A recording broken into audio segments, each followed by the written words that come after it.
શરીરને ઠંડક આપે એવી એકદમ નવી જ રીતે ઝટપટ તૈયાર થઈ જાય એવી આ બરફી માત્ર 3 ચમચી ઘીમાં બનાવીશું અને ખૂબ જ સરળ રીતે આ તૈયાર થઈ જાય છે આ બરફી બનાવવા માટે પહેલાં આપણે પનીર પેસ્ટ તૈયાર કરી લઈશું। પેસ્ટ બનાવવા માટે મિક્સી જારમાં 150 ગ્રામ પનીર, 10થી 12 જેટલા કાજુ, 100 ગ્રામ જેટલી સાકર, 1 કપ દૂધ અને ઇલાયચી લઈને ગ્રાઇન્ડ કરી લઈશું અને એને સાઈડમાં રાખી દઈશું। હવે બરફી બનાવવા માટે મેં અહીં 500 ગ્રામ જેટલી દૂધી છાલ ઉતારીને લીધી છે અને દૂધીને છીણી લઈશું।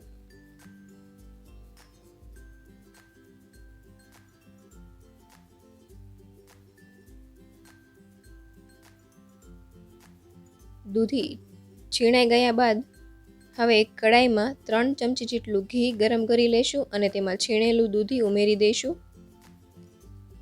અહીં દૂધીમાંથી પાણી નથી નીચોવવાનું। 4 થી 5 મિનિટ જેટલું સાંતળી લઈશું ઘીમાં, જેથી પાણી પણ જાતે જ બળી જશે। 5 મિનિટ સાંતળ્યા બાદ પનીરની જે પેસ્ટ તૈયાર કરી હતી એ ઉમેરી દઈશું અને તેને સતત હલાવતા રહેશું, જેથી પેસ્ટ તળિયે દાજી ના જાય। આ મિક્સચરને હલવા જેટલું પાતળું નથી રાખવાનું, થોડું થીક રાખવાનું છે, જેથી બરફી બરાબર બને।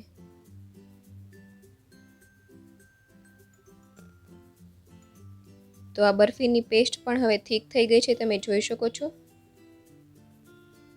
હવે આપણે એક પ્લેટમાં ઘી ગ્રીસ કરીને તેમાં એક પેસ્ટ ફેલાવી દઈશું, બધી બાજુથી બરાબર ફેલાવી દઈશું અને ઉપરથી બદામની ચિપ્સથી ગાર્નિશ કરી દઈશું।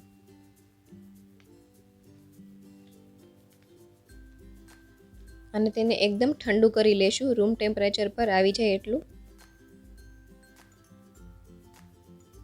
હવે આ બરફી ઠંડી થઈ ગઈ છે।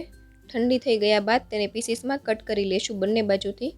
તો આ એકદમ સરળ એવી દૂધીની બરફી તૈયાર છે। આ બરફીને તમે 4 થી 5 દિવસ સુધી સ્ટોર કરી શકો છો।